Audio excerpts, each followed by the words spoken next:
Hey everybody, good morning and welcome back to Peace Street Flower Farm. My name is Tamara and today we are going to open the flower stand.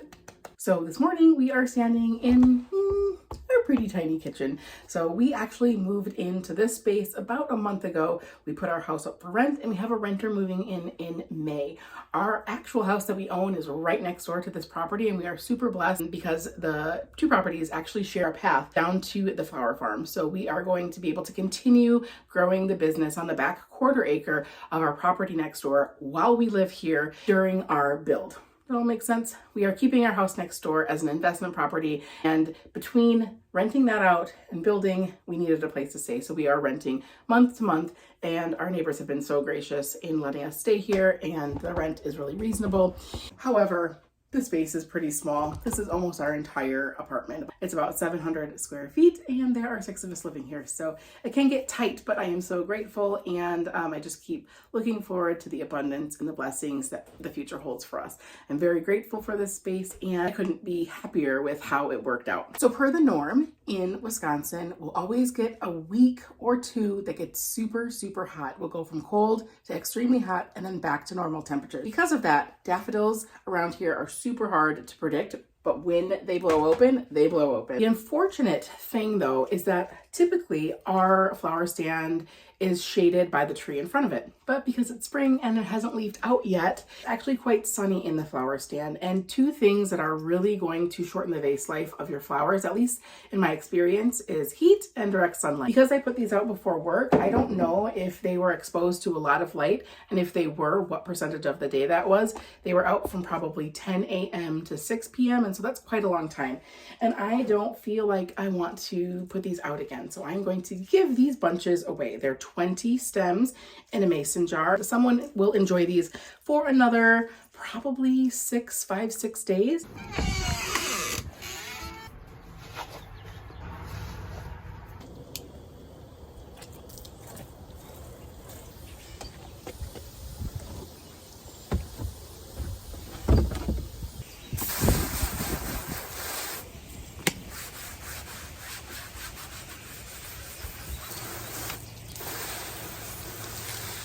Okay, it's already super warm out, so I'm just gonna drag this in the sun to dry. I know that it probably won't last forever, cleaning it off like that, but it cleans up really well. We used some chalk paint that my mother-in-law gave us, and John actually built that out of pallets. He just took all of the nails out, and then we had some other wood lying around, and it turned out really, really awesome. So it's a great little sandwich board and advertisement for when we open the flower stand. This area was pretty much picked clean yesterday, and as you can see, we've probably got 100 blooms. I know it doesn't seem like that, but they add up actually kind of quickly. So these are going to be what we make up our mason jars today with. Maybe some of you know what these are. They are so cute. They open up like it's probably around 9:30. They open up at like 9:30 every single day and then they close at night. They're super cute. They look like pink when they're closed, and then when they're open they're super white.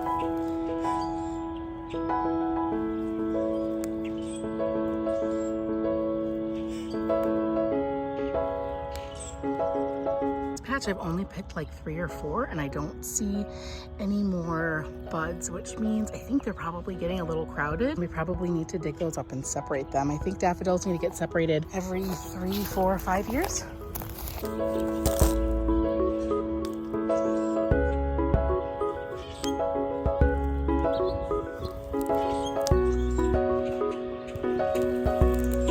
Look at the stem length. This has got to be like 20 inches. It's awesome.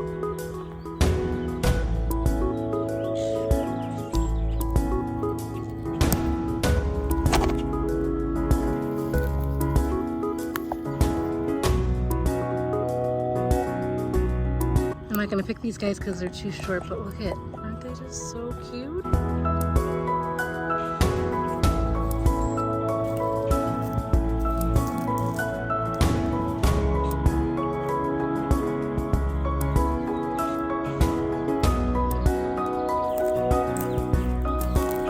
A shady patch. So we have lots of grasses growing over here. These are the ones I'm gonna pick. Those two, because they do look like they've been open maybe for a couple days. And I think for me as a consumer, quality is better than quantity. hands down, every time. So I want to make sure I'm only giving my customers a quality product. If they look damaged or like they're too far gone, I'm not going to put my name on it. I'm going to leave those two as well.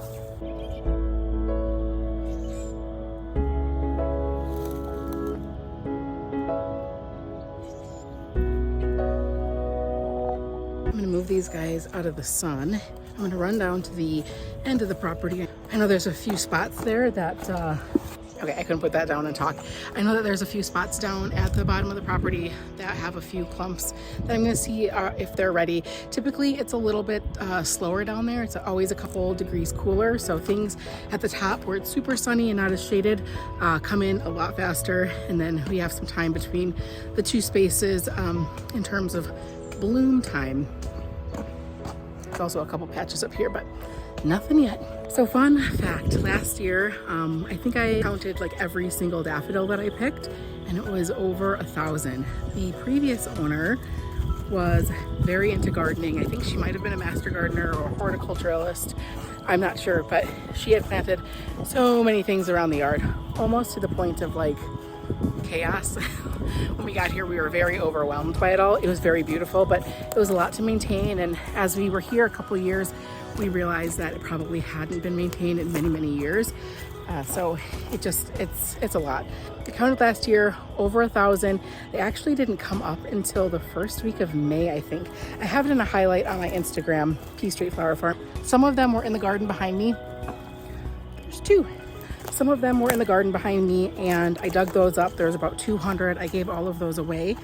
And I also counted the really little tiny ones and the double hung ones that are up there that wouldn't necessarily be appropriate for like bouquet sales at the flower stand, but definitely like in smaller arrangements or something for like a wedding table. And now your daily reminder, get innovative. That's our hoop bender. And we just put it on a big stump, and it worked great.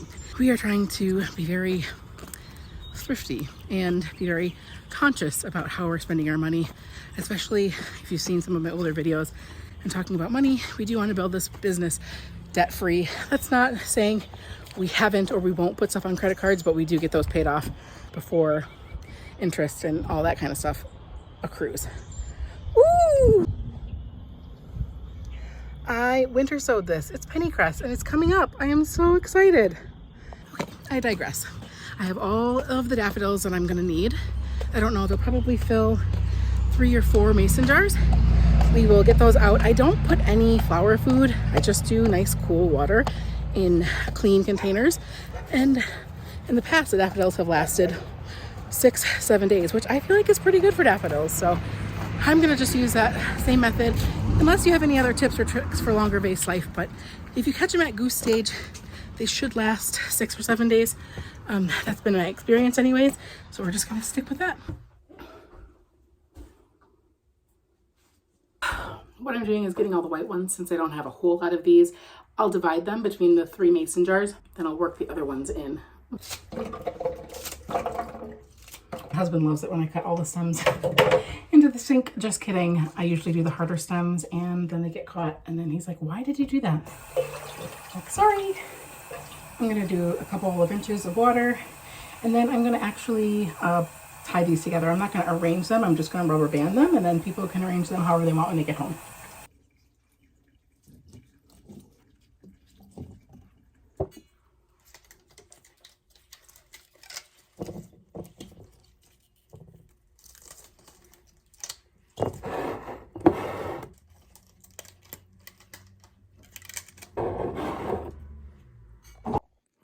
We ended up having just enough for 3 sets of 20 stems, and even these little guys that aren't quite open, probably by the end of today, they will be open. So those are the seedlings that so many of you commented on when I posted my last video a couple days ago.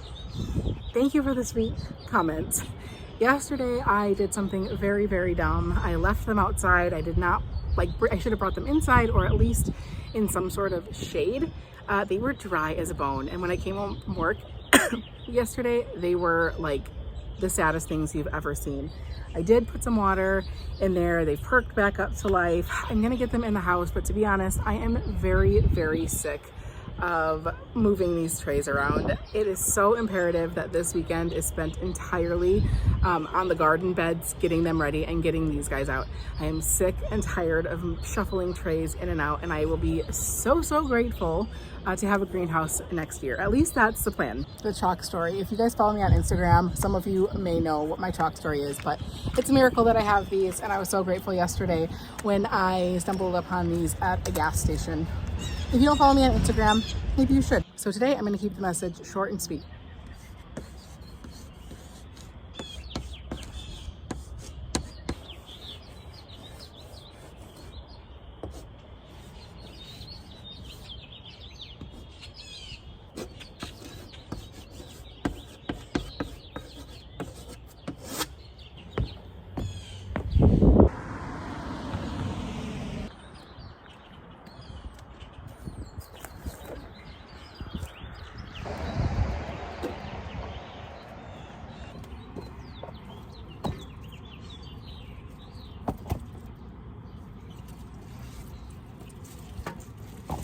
This little sign so people know that they can either Venmo me what they're getting, how much it is, and the cash box is right here. My mother-in-law gave us these to see if we would like them. They are super cute and they cover up these holes that we usually put the black buckets in when we have bouquets of flowers, but because there's nothing under there, they're a little unstable. My dilemma is if I put them in the basket, they might tip over. And it's kind of a little bit windy, which is nice. It feels great, but I don't want the jars to tip over. So I think I am just gonna take the basket. The street behind me is one of the only ways in and out of town from the smaller towns. So we have a lot of trucks and stuff that come through. Anyways, I think I'm gonna just take the baskets out since it's windy today and they're not really stable in there. Maybe I could put some sort of hard cardboard or something in there at some other point, but I kind of just want to move on with my life. It's not necessarily worth all of the contemplation that I'm putting into it right now. So I'm gonna put them in here, in the corner, in the back, in the shade. It makes the flower stand look empty, but if someone does stop, I want them to get the most quality product. And the only way that's gonna happen is if they are out of the sun as much as possible. So they smell like spring. They look so beautiful and so cheery. And I'm just so happy to have the flower stand open. Thank you so much for spending some time with me today, helping me open this stand for the second time of 2023. I'm really grateful for everybody who is here. We're almost at 1,000 subscribers. I can hardly believe it. You guys are making all of my dreams come true. And I'm just so happy to share a journey with you. Thank you for being interested and sticking around and hanging out with me today. We'll see you in the next video.